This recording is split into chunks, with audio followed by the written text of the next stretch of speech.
Selamat pagi Bapak Ibu. Selamat pagi.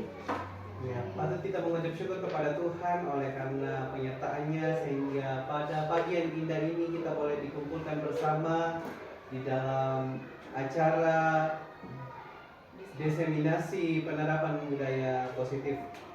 Dan dalam acara ini ada beberapa susunan acara yang akan kita lewati bersama. Yang pertama ada pembukaan yang sedang berlangsung, dan yang kedua doa yang akan dipimpin oleh Pak Musa. Yang ketiga pemaparan materi, keempat warna sari, dan yang kelima penutup.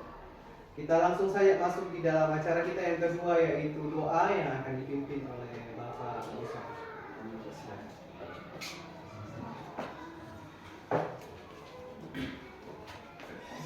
Ya, sebelum kita memulai kegiatan kita pada pagi hari ini, terlebih dahulu mari kita meminta pertolongan dari Tuhan. Kita berdoa.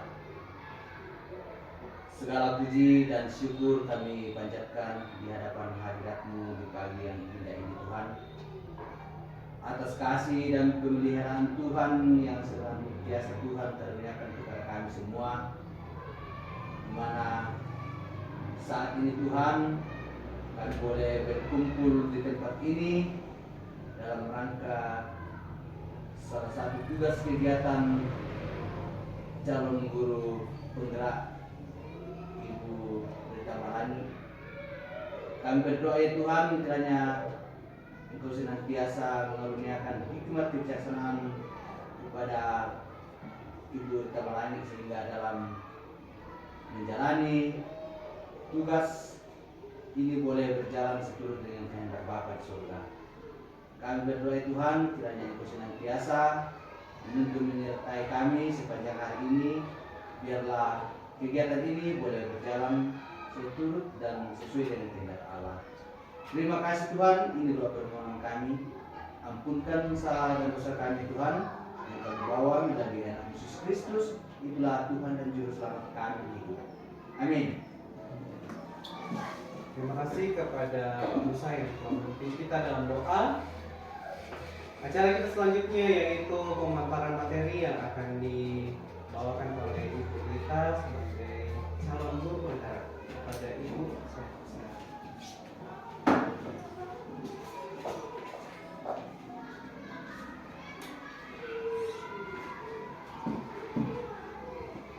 Iya. Selamat pagi untuk kita sekalian. Selamat pagi. Yang terhormat Ibu Kepala Sekolah sebagai pimpinan kita di sekolah kita di SD 5 Kisah Suara. Yang saya hormati Bapak Ibu hebat sekalian. Ya. Pada saat ini saya sebagai calon guru penggerak angkatan 9 Kabupaten Toraja Utara, kami pada saat ini mendapatkan tugas untuk menyampaikan materi tentang pemahaman dan penerapan pengalaman budaya positif. Ya.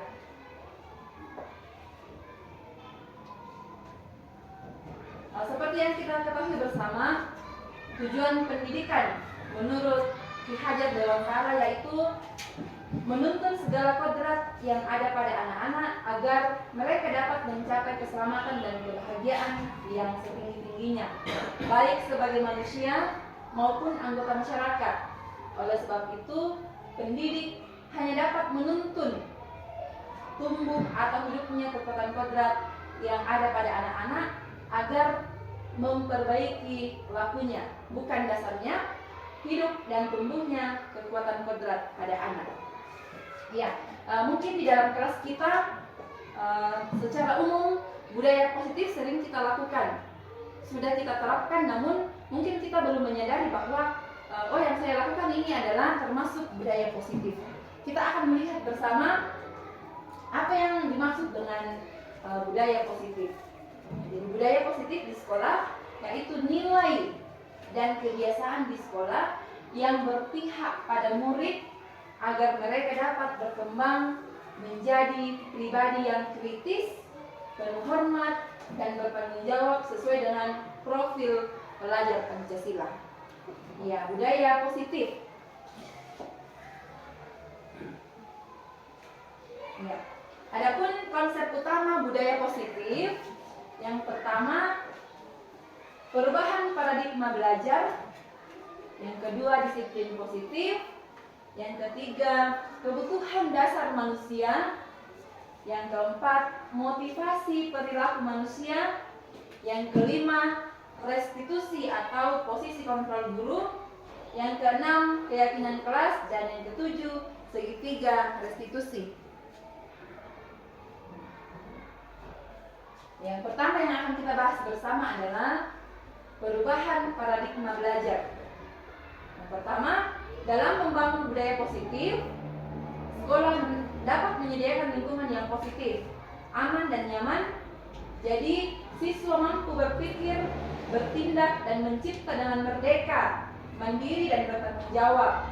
Disiplin sangat berkaitan dengan kontrol guru terhadap siswa. Iya. Dari pemahaman ini, mari kita merefleksi sejenak. Kira-kira apakah di sekolah kita sudah menciptakan atau apakah sudah tersedia lingkungan yang positif? Ya Bapak Ibu, coba kita merenung sejenak. Kira-kira apakah lingkungan kita sudah betul-betul menyediakan lingkungan yang positif? Ya, kalau misalnya kita sudah sepakat bahwa lingkungan sekolah kita sudah menyediakan lingkungan yang positif, lalu bagaimana dengan siswa? Apakah siswa kita sudah mampu berpikir, bertindak, dan mencipta dengan merdeka? Ya, kalau saya rasa ini kita tidak pernah menekan siswa kita untuk misalnya mereka mau berkarya atau apa. Kita justru mendukung mereka sebagai guru.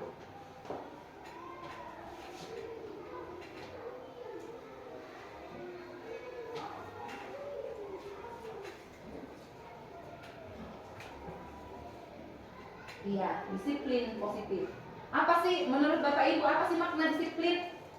Boleh mungkin dituliskan menurut Bapak Ibu, apa itu, menurut pendapat Bapak Ibu, apa itu disiplin? Disiplin positif. Ini untuk anak-anak ya, untuk anak-anak kita. Seperti apa kita memahami apa itu disiplin?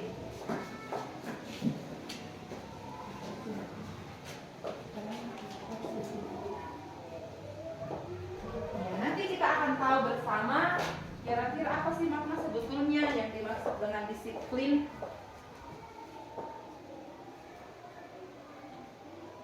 Mungkin boleh ditulis namanya ya, nanti ditempel.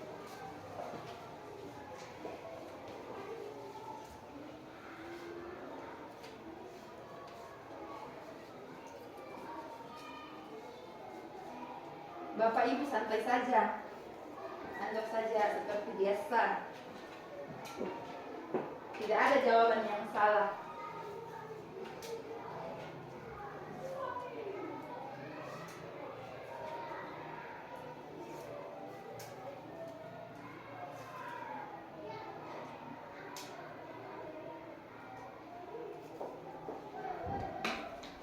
Sudah. Sampai Bapak Ibu boleh ditempel di sini.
Ya baik Bapak Ibu, terima kasih atas kontribusi kita untuk memberikan jawaban yang kita ketahui tentang apa itu disiplin.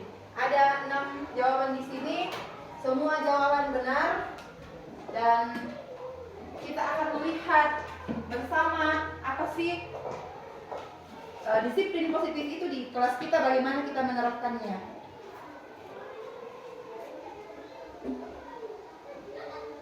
Ya. Jadi disiplin secara umum adalah kemampuan kita memerintah diri sendiri dalam mengontrol dan menguasai diri untuk memilih tindakan yang mengacu pada nilai-nilai yang kita hargai dengan penuh tanggung jawab tanpa perintah orang lain. Ya, jadi kedisiplinan itu bukan sesuatu yang harus orang lain yang memerintah kita untuk melaksanakan, tetapi sebenarnya disiplin itu harus dari dalam diri kita. Kita yang mengendalikan diri kita untuk melakukan disiplin untuk diri sendiri.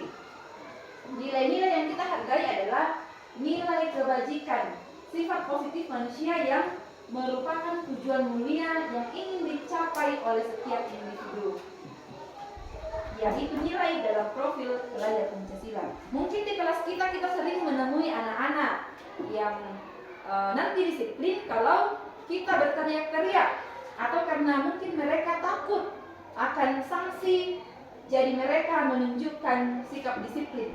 Tetapi itu adalah faktor eksternal, bukan dari dalam diri. Kalau misalnya mereka disiplin dalam kelas, disiplin datang tepat waktu, disiplin mengerjakan tugas dengan tepat waktu, mungkin karena mereka melakukan disiplin karena mereka takut kita akan menghukum ataukah akan ada sanksi kalau mereka tidak disiplin.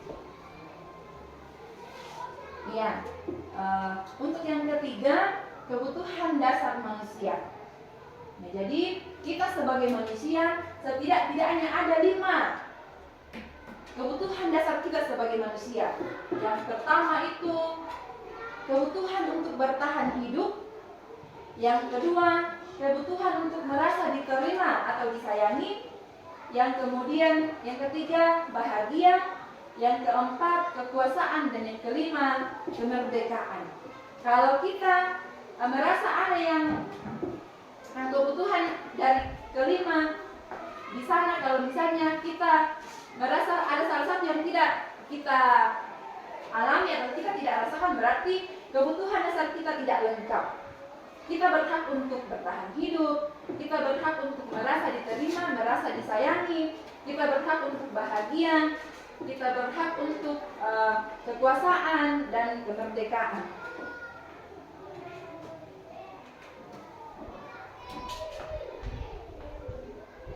Ya, Bapak Ibu, saat ini kita diberikan satu contoh kasus.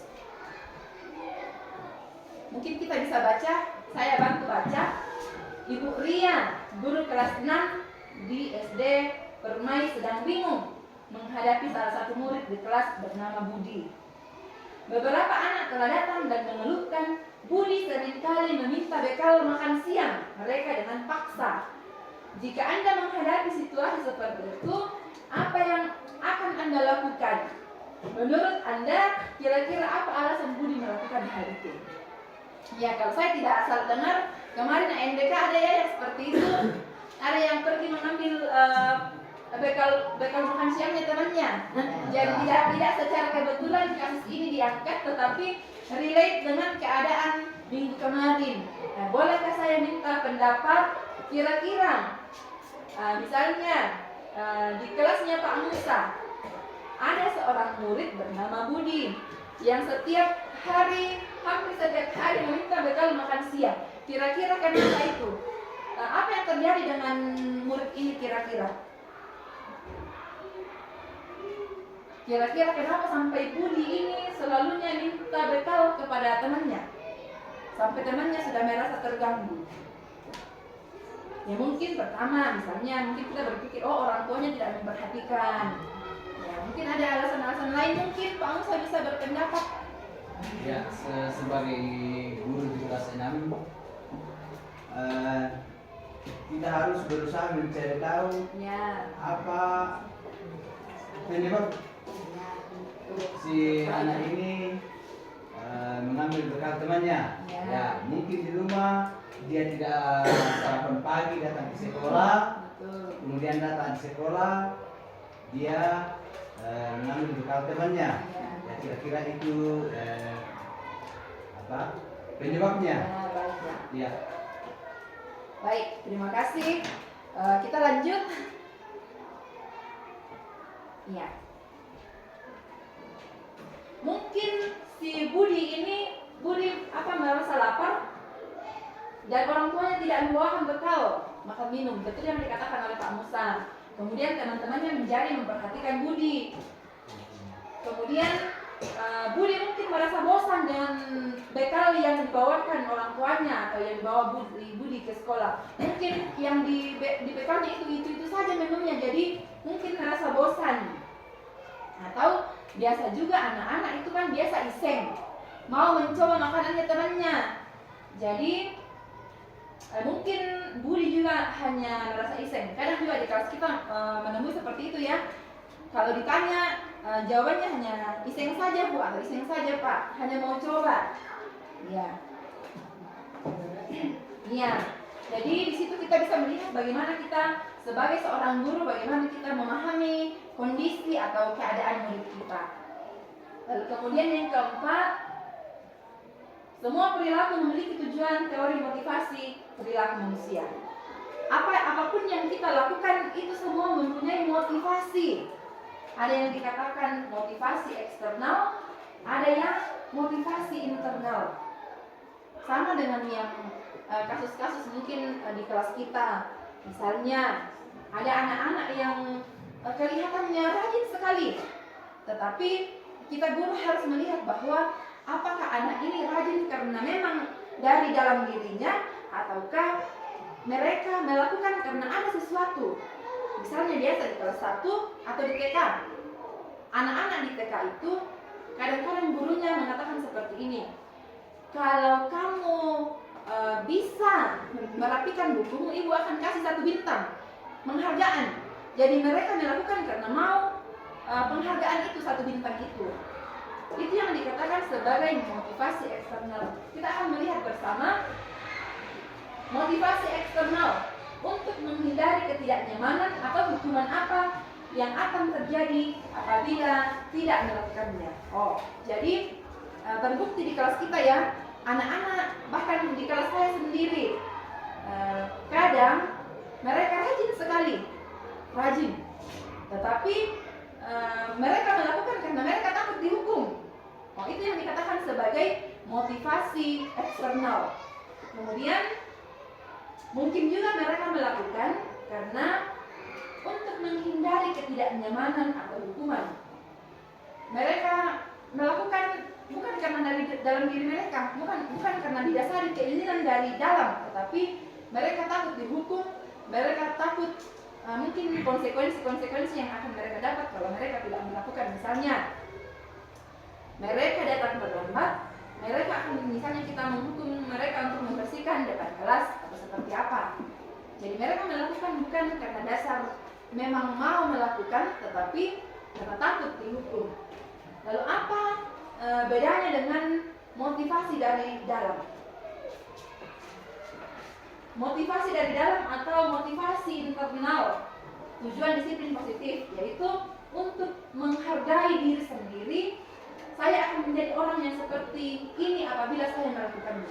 Nah, jadi memang ada anak-anak yang melakukan hal yang baik, hal yang positif di kelas karena memang didasari dengan keinginan dari dalam, bukan karena hanya takut atau menghindari hukuman.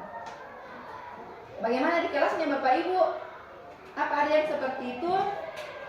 Ada tidak? Saya kira di semua kelas ya. Ya. Kita akan melihat hukuman, sanksi, dan konsekuensi. Ada lagi contoh kasus Bapak Ibu. Saya akan membaca untuk kita sekalian. Ini untuk kita semua, refleksi untuk kita sebagai guru, sebagai penuntun di kelas kita masing-masing. Iva kurang menguasai pelajaran matematika, sehingga pada saat pelajaran tersebut berlangsung, dia lebih banyak berdiam diri dan menggambar di buku pelajarannya.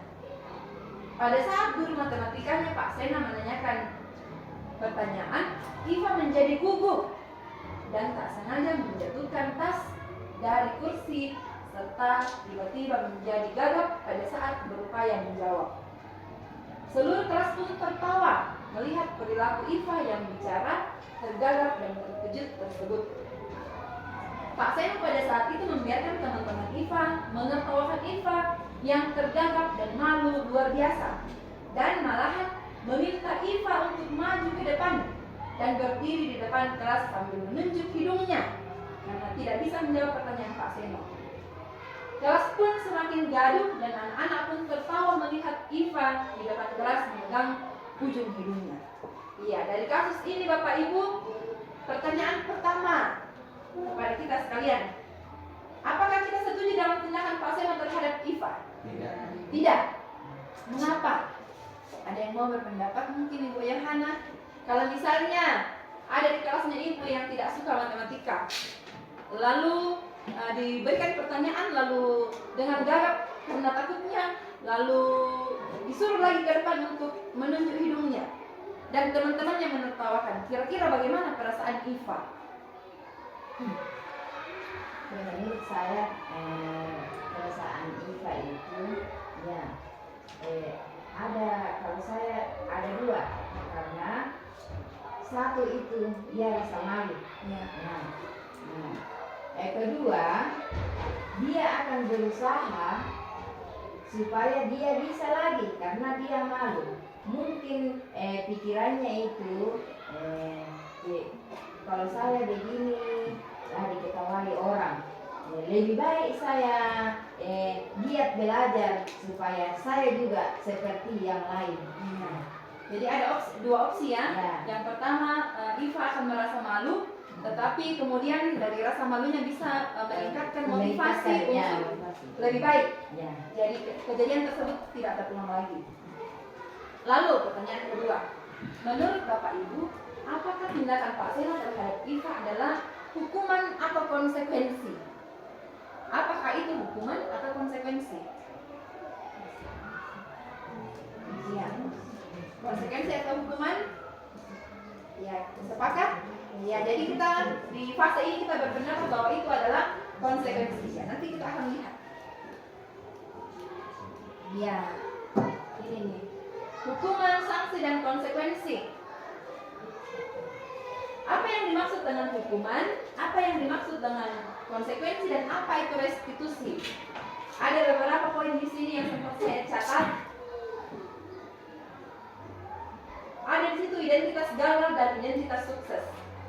Yang masuk di identitas gagal adalah hukuman. Contohnya seperti ini Bapak Ibu sederhananya. Hukuman itu adalah sesuatu yang menyakitkan harus terjadi. Dari kasus tersebut yang tadi kita bisa menelaah ya apa yang akan dirasakan oleh Iva. Kemudian hukuman adalah tidak nyaman untuk murid dan anak untuk jangka waktu panjang. Bayangkan saja Bapak Ibu, kalau saya saja di SD dulu saya pernah merasakan melihat teman-teman yang dihukum, dan sampai saat ini kalau saya ketemu pasti guru tersebut diceritakan bahwa saya pernah dikasih seperti itu. Ya, jadi refleksi untuk kita sebagai bapak dan ibu guru. Kemudian korban mendapatkan keadilan, murid akan merasa tersakiti, kemudian perilaku pasif dan agresif meningkat. Bisa saja anak-anak yang sering dihukum, bukannya malah membaik, malah semakin membangkang. Dan bisa jadi itu kita alami di kelas kita ya. Jadi tidak secara kebetulan kita saat ini belajar tentang ini, tapi untuk kebaikan kita bersama di tempat tugas kita. Kemudian identitas sukses. Disiplin itu ada dua, konsekuensi dan eksekusi. Konsekuensi itu adalah sesuatu yang harus terjadi. Konsekuensi biasanya dibuat kalau misalnya ada kasus satu, dan kasus misalnya di kelas 6 di konsisten. Kalau kamu tidak melakukan, konsekuensinya akan seperti ini. Konsekuensi. Jadi tandanya untuk kita mau dena. Ya kata konsekuensinya akan seperti ini. Yang kedua, tidak nyaman, dan anak akan merasakan itu dalam waktu pendek saja. Karena kan konsekuensi, tandanya mempunyai semua. Kalau saya tidak melakukan ini konsekuensinya. Misalnya contoh singkatnya Bapak Ibu, kalau anak-anak kita tidak mengerjakan PR di rumah, konsekuensinya ya harus dikerjakan. Bagaimanapun harus dikerjakan. Itu ya bedanya hukuman dengan konsekuensi. Kemudian penguatan hanya bertahan dalam jangka waktu pendek. Lalu apa bedanya dengan restitusi? Restitusi merupakan pilihan menguatkan anak atau murid dalam jangka waktu yang panjang. Kemudian korban mendapatkan ganti, murid atau anak mendapatkan penguatan, dan yang terpenting adalah masalah terpecahkan. Itu yang dimaksud dengan restitusi. Kita akan bahas secara mendalam apa itu restitusi. Nah, kira-kira Bapak Ibu diperhatikan di sana. Ada tindakan kita di slide sini, ada tindakan kita sebagai guru. Di sana, apakah itu merupakan hukuman atau konsekuensi? Boleh mungkin dicatat. Dicatat saja di catatannya, nanti dibacakan. Yang pertama, mencatat 100 kali di dalam buku dengan kalimat saya tidak akan terlambat lagi karena terlambat ke sekolah. Apakah itu hukuman atau konsekuensi? Dijawab saja. Hukuman atau konsekuensi? Konsekuensi. Oke, ada yang berpendapat sebagai konsekuensi, ada yang berpendapat sebagai hukuman. Yang kedua, lari mengelilingi lapangan basket 2 kali karena terlambat hadir di sekolah. Hukuman atau konsekuensi? Oke. Membersihkan coretan yang dibuatnya di meja tulis. Hukuman atau konsekuensi? Konsekuensi. Murid diminta untuk push up 15 kali karena tidak menggunakan masker di sekolah. Hukuman atau konsekuensi? Menggantikan kertas tugas mereka karena telah dicoret-coret. Kemudian berjemur di lapangan pada jam 12 siang karena mengobrol dengan teman di kelas. Murid diminta bertelanjang kaki sepanjang hari karena tidak menggunakan sepatu warna hitam sesuai peraturan sekolah. Hukuman atau konsekuensi?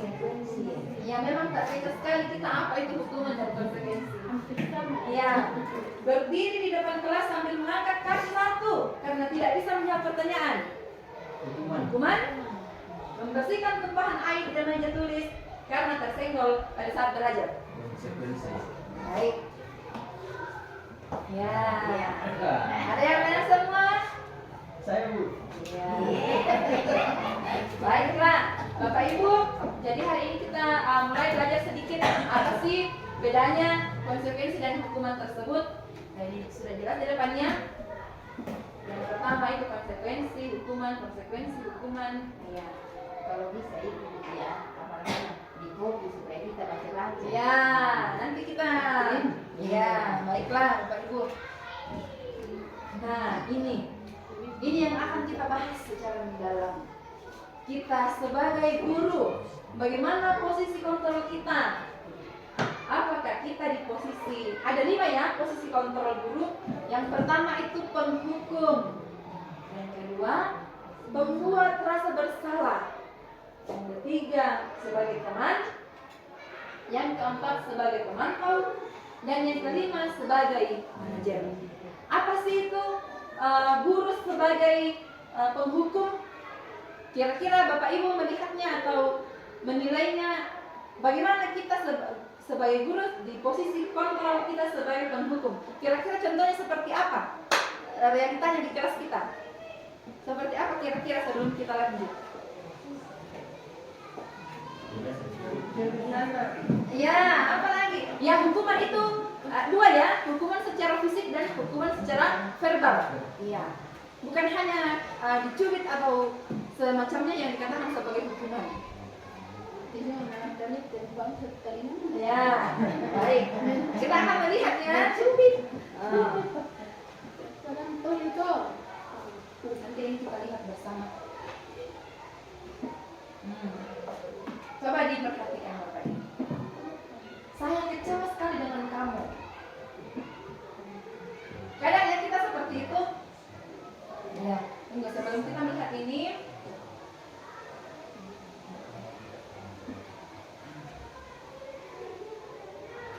Saya kecewa sekali dengan kamu. Kamu tidak pernah benar melakukannya. Ada di antara kita yang pernah mengatakan kalimat yang ada di depan. Contohnya, kecewa Lina, aku Iko. Ibu kecewa sekali dengan kamu, Boy. Setiap hari nama kamu yang sebut di kantor. Ya, apa lagi? Setiap hari kamu tidak pernah benar melakukannya. Ayolah lakukan demi ibu ya, atau demi bapak ya. Kan biasa seperti ini. Dami kalau mau betul-betul ya, sehingga mau dikara baru mau dikara kau menjauhkan terdakwa. Kan yang seperti itu. Ya kemudian, bagaimana kamu bisa menyelesaikan masalah ini? Pernah tidak kita mengatakan demikian ke anak kita? Pernah? Jangan sampai kita hanya mengatakan yang dominan kita katakan adalah inang tadi kau mengaperangi. Ada kan? Ya, saya saja jujur. Selama ini, ya. Berapa kali sih sudah saya katakan kepada kamu, pempiran mau kepada Ali kamu pegau itu pada kamu pegau. Nah, ini yang sering sekali saya katakan. Saya sering. Ingat bukan apa yang telah kamu lakukan, yang ibu telah lakukan untuk kamu. Kamu tidak akan pernah berhasil dalam kehidupan ini. Jangan sampai kita sebagai guru mengatakan hal demikian. Kira-kira apa sih posisi kontrol kita ketika kita mengatakan hal-hal demikian? Mari kita lihat Bapak Ibu. Seperti yang saya katakan tadi bahwa ada 5 posisi kontrol kita sebagai guru. Yang pertama itu kita posisi kontrol sebagai penghukum, sebagai pemantau, sebagai teman, sebagai manajer, pembuat merasa bersalah. Kalau ada di antara kita yang sering mengatakan, saya kecewa sekali dengan kamu, berarti posisi kita itu adalah kita membuat anak kita bersalah, merasa bersalah. Lalu, kamu tidak pernah benar melakukan apapun. Posisi kontrol kita sebagai penghukum. Contohnya, anak-anak tidak benar, tugas anak ini tidak artinya kebanyakan salah. Lalu kita mengatakan, inang teknik namun tadi kayaknya di pukaran kok. Tugasmu sebagian besar itu salah. Jadi kita sebagai penghukum. Lalu ada juga posisi sebagai teman. Lalu dari kelima posisi ini mana yang harusnya kita contohi? Apakah itu penghukum, apakah itu pembuat rasa bersalah, teman, pemantau atau manajer? Ya, betul sekali. Kita sebagai guru harusnya kita memposisikan diri kita sebagai manajer, bukan sebagai pembuat merasa bersalah, bukan juga sebagai teman, tetapi sebagai manajer. Ya. Dari 5 posisi kontrol tadi, Bapak Ibu mungkin ada yang mau ditanyakan? Dari 5 posisi kontrol tadi, posisi kontrol sebagai penghukum, sebagai pembuat rasa bersalah, sebagai pemantau, sebagai teman, dan sebagai manajer. Ada yang mau ditanyakan di sekitaran itu? Aku bukan. Iya, Bu. Silakan. Misalnya anak ini selalu terlambat kan? Terlambat. Kita sudah berkali-kali kasih tahu dimulai. Malah kita bagaimana kamu atau kita kasih tahu bagaimana itu sebenarnya tapi selalu lagi terlambat. Jadi bagaimana caranya itu supaya, karena dalam hati saya itu kalau sudah menyampaikan dengan baik, lantas dia berbuat berkali-kali lagi, saya sangat kecewa. bagaimana cara untuk selanjutnya itu. Ya, kasih tahu dengan baik. Ya, dia tidak melakukan. Nah, tidak mungkin kita mau pukul apa. Ya. Jadi itulah caranya. Iya, betul sekali. Di berbagai kasus yang kita temui di sekolah Bapak Ibu, contoh yang paling konkret yang kita lihat adalah kedisiplinan anak untuk tepat waktu datang ke sekolah. Ya, bahkan kita sebagai guru, sebagai pimpinan sering menegur dengan baik, dengan yang kita rasa sudah sangat bijaksana kita melakukannya, menegurnya dengan penuh kasih sayang. Tetapi anak tersebut belum bisa, belum berubah. Berarti masih ada yang mereka butuhkan lebih dari yang kita lakukan. Lalu kira-kira apakah itu? Itu yang akan kita bahas bersama nanti. Karena jujur, selama saya juga belum mengikuti pendidikan ini, saya rasa, inang untongan waktu di Pogau, kita menegur dengan penuh kasih sayang, dikontong malah bergerak di kampus itu. Tetapi mereka bukannya berubah, tetapi malah mengulangi kesalahan yang sama. Berarti mereka masih butuh yang lebih dari itu. Dan apakah itu nanti kita akan lihat bersama apa yang mereka butuhkan. Ya, ada yang dinamakan sebagai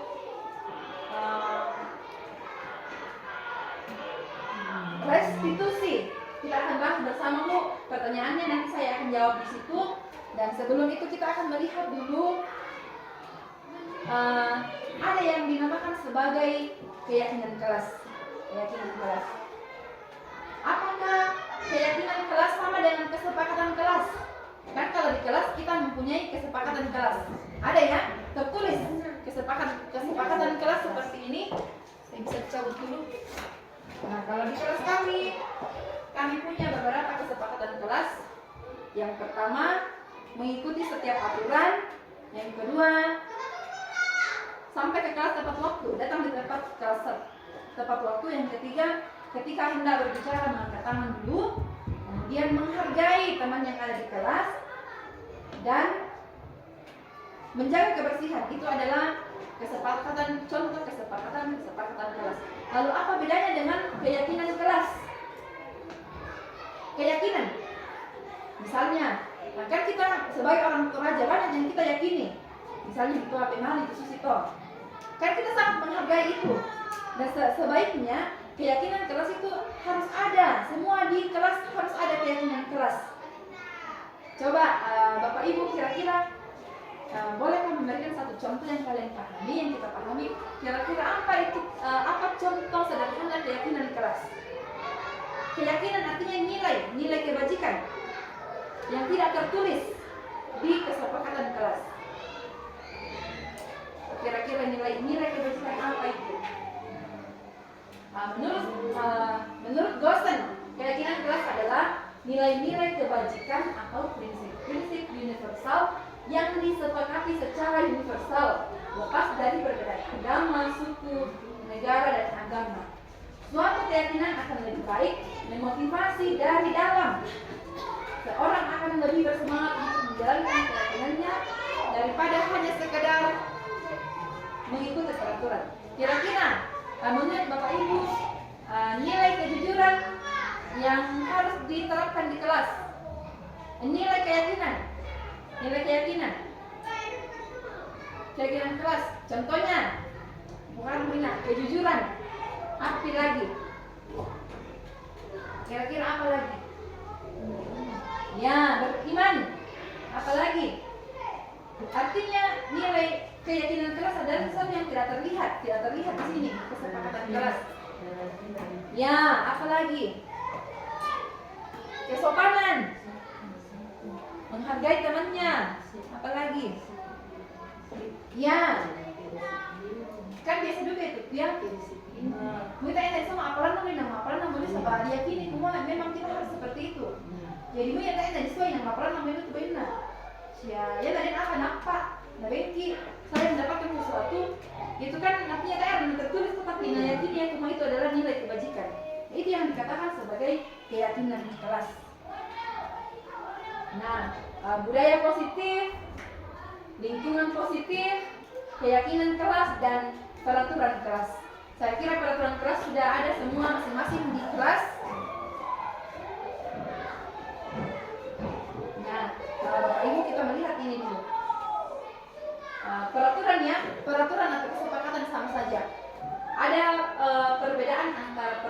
dan nilai kebajikan yang dituju. Misalnya, peraturan kelasnya misalnya kembalikan barang ke tempatnya. Nilai apa yang akan kita mau ajarkan ke anak-anak ketika kita memberikan peraturan kembalikan barang ke tempatnya?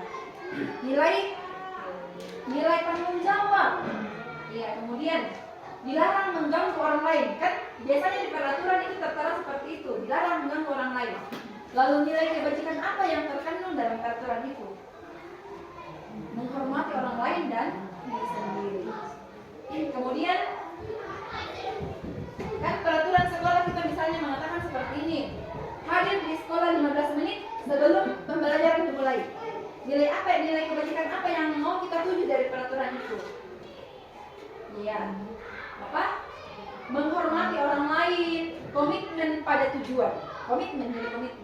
Kemudian dilarang melakukan kekerasan. Nilai kebajikan apa yang akan kita tuju? Keselamatan dan menghormati orang lain. Kemudian dilarang menggunakan narkoba. Nilai kebajikannya adalah menjaga kesehatan, bergantian atau menunggu giliran. Nilai kesabaran yang akan dituju adalah kesabaran, melatih kesabaran dan menghormati orang lain. Budaya antri. Dilarang merokok. Apa itu Pak misalnya nilai kebajikan yang dituju? Kesehatan dan keselamatan. Iya, jadi jangan merokok. Gunakan masker. Kesehatan dan keamanan. Berjalan di kelas dan koridor. Iya, baik. Ya, jadi saya rasa di kelas kita masing-masing yang sudah tercatat adalah kesepakatan kelas. Kita belum menggali apa sih nilai-nilai kebajikan dari setiap poin kesepakatan yang kita sudah tempel di masing-masing kelas kita. Jadi pembentukan keyakinan kelas itu yang pertama yang kita perlu perhatikan adalah keyakinan kelas bersifat lebih abstrak daripada peraturan yang lebih rinci dan konkret. Keyakinan kelas berupa pernyataan universal. Pernyataan keyakinan kelas dibuat dalam bentuk positif. Lalu kemudian keyakinan kelas hendaknya tidak terlalu banyak sehingga mudah diingat dan dipahami. Keyakinan kelas sebaiknya suatu yang dapat diterapkan di lingkungan tersebut. Semua warga kelas ikut berkontribusi dalam pembentukan keyakinan kelas lewat kegiatan curah pendapat. Bersedia meninjau kembali keyakinan kelas dari waktu ke waktu. Misalnya di kelas kita bersepakat dengan anak-anak kita untuk membentuk keyakinan kelas. Misalnya anak-anak kita akan membentuk suatu keyakinan kelas. Kira-kira nilai apa yang kalian pahami? Mungkin ada anak-anak kita yang menjawab kejujuran Bu, atau saling menghargai, ataukah apapun yang mereka bisa pahami kita catat, lalu kita setujui bersama apa yang akan kita angkat di kelas kita, nilai kejujuran. Nah Bapak Ibu, ini adalah contoh, terlihat jelas atau tidak ya? Tidak ya? Peraturan kelas, contohnya ya, saya bacakan. Untuk peraturan kelas, jangan membuang sampah sembarangan. Kan biasa di dalam kelas atau peraturan, jangan membuang sampah sembarangan. Keyakinan kelas kita adalah buanglah sampah pada tempatnya. Jadi, yang disebut keyakinan kelas adalah susunan kalimat keyakinan kelas adalah kalimat positif. Misalnya dari peraturan kelas, jangan membuang sampah sembarangan. Itu kan kalimat yang negatif. Kalau keyakinan kelas, buanglah sampah pada tempatnya. Kemudian tidak terlambat ke sekolah. Datang ke sekolah tepat waktu. Itu adalah keyakinan. Tidak bermain di dalam kelas. Kira-kira apa keyakinan kelasnya? Tertib di dalam kelas. Tidak berbicara kotor. Apa keyakinan? Ya, berbicara kotor dan sebagainya. Jadi ini adalah contoh-contoh peraturan kelas dan keyakinan kelas. Dan saya rasa Bapak Ibu sudah paham lah ya apa yang membedakan antara keyakinan kelas dan peraturan kelas. peraturan kelas itu lebih ke kalimat negatif, kemudian keyakinan kelas itu lebih ke kalimat yang positif. Jangan membiasakan anak-anak yang jangan, tetapi bagaimana kita meyakinkan untuk lebih berbicara menggunakan kalimat yang positif. Nah, kita sampai di segitiga restitusi. Terkait dengan pertanyaan ibu tadi, kita akan bahas secara tuntas di segitiga restitusi. Saya mendengar kata segitiga restitusi waktu kemarin kami ikut kegiatan guru berprestasi. Saya sampai heran, apa sih itu segitiga restitusi? Teman-teman yang sudah berlabel GP selalu mengatakan segitiga restitusi. Segitiga yang dalam hati saya itu segitiga matematika. Segitiga, mungkin tentang matematika yang akan diangkat nanti di presentasinya. Ternyata segitiga restitusi adalah proses kita menciptakan kondisi bagi murid untuk memperbaiki kesalahan mereka, sehingga mereka bisa kembali pada kelompok dengan karakter yang lebih kuat. Ya. Kita akan melihat bersama bagaimana itu restitusi. Apakah kita sudah pernah melakukan atau belum sama sekali. Jadi melalui restitusi, guru dapat membantu murid jadi lebih memiliki tujuan, disiplin positif, serta memulihkan dirinya setelah berbuat salah. Yang kedua, membantu murid untuk jujur pada dirinya sendiri dan mengevaluasi dampak dari kesalahan yang dilakukan. Yang ketiga, memberikan penawaran bukan paksaan, dan dapat kita lihat nanti di sini. Ya. Restitusi membuat murid jadi lebih memiliki tujuan. Ya. Jadi ada 3 tahapan dari yang dikatakan segitiga restitusi, Bapak Ibu. Yang pertama itu menstabilkan identitas. Yang kedua, validasi tindakan yang salah. Dan yang ketiga, menanyakan keyakinan. Contohnya seperti ini, kalau misalnya di kelas kita ada yang berbuat salah. Berkasus ya, contohnya Boy. Saya selalu mengulang-ulang nama Boy karena memang itu yang kental sekali di kelas saya. Kemarin mencoret-coret bukunya temannya, lalu saya panggil. Saya mengatakan seperti ini, Boy, melakukan kesalahan itu adalah hal yang wajar. Ibu juga dulu pernah melakukan hal yang sama. Itu kita berada di menstabilkan identitas supaya anak-anak tidak merasa bahwa saya akan dimarahi atau apa. Kamu tentu punya alasan kenapa kamu melakukan seperti itu. Kita memberikan kesempatan kepada anak untuk menanyakan kenapa melakukan. Kamu pasti punya alasan kenapa kamu melakukan seperti itu. Ketika sudah mengungkapkan apa alasan dari mereka dia melakukan itu, maka kita menanyakan lagi, kira-kira itu baik tidak? Menurut Boy itu baik tidak? Pasti kamu langsung bilang tidak. Lalu kenapa dilakukan? Kan biasanya kalau kita itu langsung menegur, dan ternyata itu tidak akan maksimal. Kita diajar untuk melakukan segitiga restitusi. Contohnya yang dikatakan ibu tadi, ada beberapa siswa kita yang sering terlambat, sudah ditegur berkali-kali, sudah disapa dengan penuh kasih sayang, diterima dengan penuh kasih sayang, tetapi tidak menunjukkan perubahan yang signifikan. Lalu kita di sini ditantang untuk melakukan ini segitiga restitusi. Menstabilkan identitas anak ini misalnya, dalam mengatakan, nah, saya lihat bahkan saya dengar bahwa kamu sering terlambat datang ke sekolah. Kira-kira kenapa itu? Anak-anak akan mengungkapkan, oh saya terlambat karena mungkin saya lambat bangun. Lalu kita lanjut menanyakan, kira-kira kenapa kamu lambat bangun? Kamu tentu punya alasan kenapa kamu melakukan itu. Pasti mereka akan spontan mungkin mengatakan, karena saya lambat tidur, saya bermain HP, dan sebagainya. Lalu kita kembali menanyakan, itu baik tidak? Pasti anak-anak akan mengatakan sebenarnya mereka sadar bahwa itu tidak baik.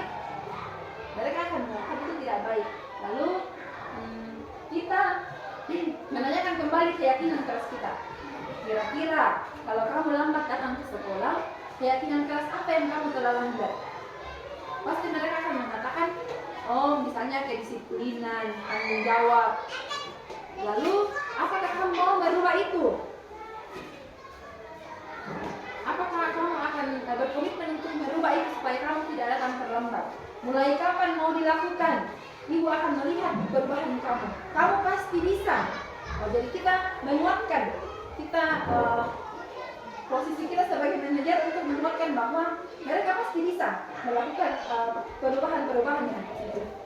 Jadi itu yang dikatakan sebagai segitiga restitusi. Ya, ada 3 tahapan ya seperti yang saya katakan tadi. Yang pertama itu menstabilkan identitas, dan kalimat-kalimat yang bisa kita katakan adalah berbuat salah itu tidak apa-apa. Bukan berarti kita mau mengatakan bahwa kamu bisa melakukan hal tersebut, tapi ini adalah tahapan awal kita mengungkapkan hal-hal yang bisa membawanya untuk lebih baik. Tidak ada manusia yang sempurna. Saya juga pernah melakukan kesalahan itu. Kita bisa menyelesaikan ini. Ataukah mungkin ada yang berkelahi, lalu kita mengatakan ibu tidak tertarik mencari siapa yang salah, tetapi ibu ingin mencari solusi dari permasalahan ini. Kemudian kamu berhak merasa seperti itu. Itu adalah tahapan menstabilkan identitas. Kenapa kita mengatakan ini? Supaya anak-anak tidak merasa bahwa mereka disalahkan atau merasa akan dihukum, takut. Tetapi kita bagaimana menstabilkan identitas supaya mereka tenang. Kemudian yang kedua, validasi tindakan itu benar, menvalidasi tindakan yang salah. Misalnya, kamu pasti punya alasan kenapa sering terlambat ke sekolah. Kamu pasti punya alasan kenapa kamu sering mengganggu teman kamu di kelas. Ya, atau mungkin pada saat mereka bertengkar, dia tidak mau punyanya diambil oleh temannya lalu bertengkar, lalu kita mengatakan kamu patut bangga pada diri sendiri karena kamu telah melindungi sesuatu yang penting bagimu. Itu adalah tahapan validasi tindakan. Kemudian kita menanyakan keyakinan. Misalnya, apa yang kita percaya sebagai kelas atau keluarga? Apa nilai-nilai umum yang kita telah sepakati? Apakah dengan merebut punya temanmu itu baik? Apakah dengan mengganggu temanmu itu baik? Ya, itu yang kita tanyakan di menanyakan keyakinan. Kamu mau jadi orang yang seperti apa? Ya, jadi menanyakan keyakinan. Jadi dengan sendirinya mereka akan sadar bahwa oh ternyata saya salah, saya akan berbuat untuk lebih baik lagi. Ya, jadi Bapak Ibu, saya akan menampilkan salah satu contoh penerapan segitiga restitusi yang sempat saya lakukan saat lalu. Tis boleh tolong saya.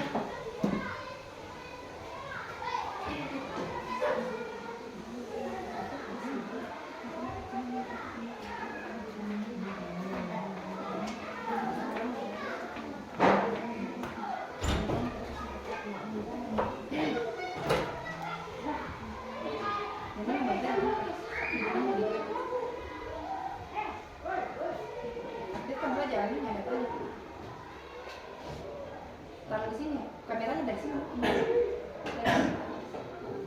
Kameranya mungkin bisa di sini.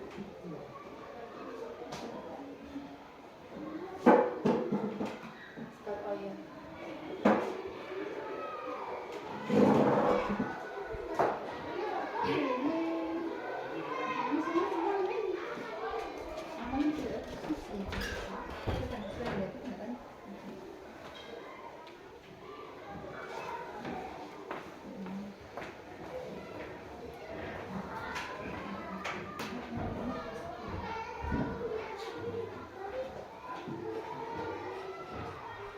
Ya, sembari kita menunggu video, Bapak Ibu boleh berefleksi kira-kira apakah kita selama ini sudah bisa melakukan atau apakah kita sudah pernah tapi kita tidak menyadari bahwa oh ternyata itulah yang dikatakan sebagai segitiga restitusi. Mungkin kita sering melakukan tapi kita tidak menyadari bahwa yang saya lakukan adalah segitiga restitusi, ataukah mungkin kita melakukan misalnya hanya satu tahapan di segitiga restitusi, atau mungkin kita hanya sempat melakukan misalnya memvalidasi tindakan yang salah. Kita pernah mengatakan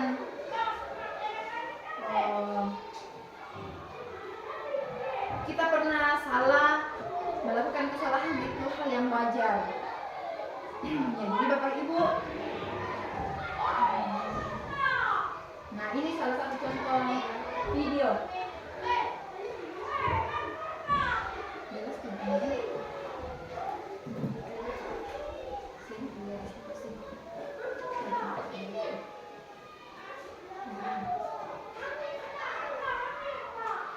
Tidak jelas kedengarannya.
baik Bapak Ibu, kita memperhatikan saja video yang ada di depan. Sementara diputarkan.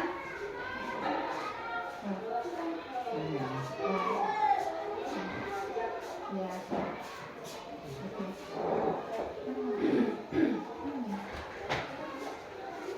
Ya.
Ya.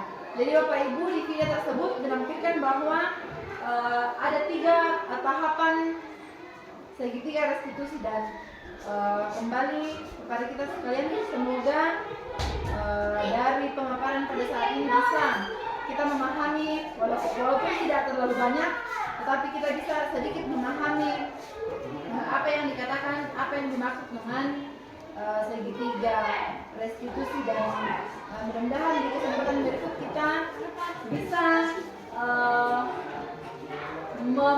menerapkan segitiga restitusi ketika kita menemui kasus-kasus yang ada di kelas kita. Jadi seperti pertanyaan yang dikatakan oleh Ibu Kepala Sekolah tadi, anak-anak itu tidak hanya butuh dinasihati tetapi diberikan penguatan untuk lebih baik, untuk merubah hal-hal yang masih kurang baik menjadi baik. Misalnya tadi terlambat datang ke sekolah, kita memberikan penguatan dan keyakinan bahwa mereka bisa berbuat lebih baik dari yang sudah mereka lakukan. Karena anak-anak itu masih sangat perlu bimbingan dan tuntunan kita sebagai bapak dan ibu guru di sekolah. Jadi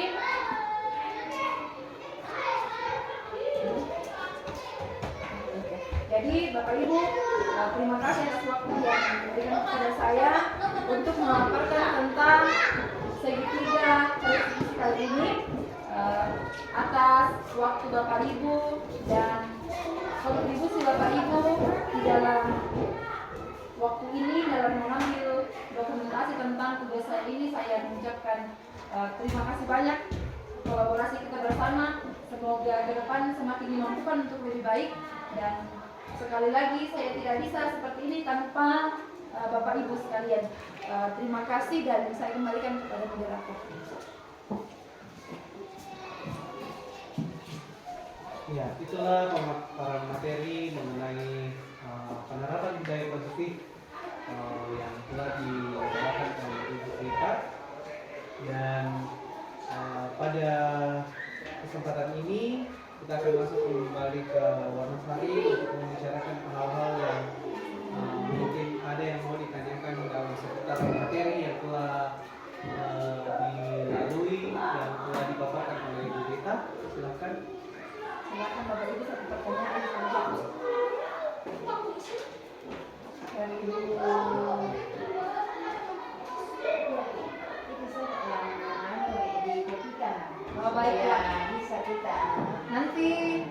nanti saya akan memberikan apa yang dimaksud dengan budaya positif, keyakinan kelas, kesepakatan kelas. Jadi mudah-mudahan apa yang saya dapat di CGP saya tidak mengkonsumsinya sendiri, tapi saya bisa bagi kepada rekan-rekan sekolah. Dan sekali lagi bahwa saya di CGP saya tidak membawa nama pribadi, tetapi membawa nama sekolah kita. Jadi mohon dukungan doa Bapak Ibu. Saya sangat bermohon untuk selalu didukung dalam doa. Semoga saya mampu melewati, masih ada beberapa tahap. Semoga boleh selesai dengan baik dan kita bisa belajar lebih banyak lagi bagaimana kita mengembangkan sekolah kita, bagaimana sekolah kita bisa lebih maju ke depan. Jadi sekian pemaparan saya hari ini. Atas kerjasama kita sekalian saya mengucapkan terima kasih. Salam dan bahagia Bapak Ibu.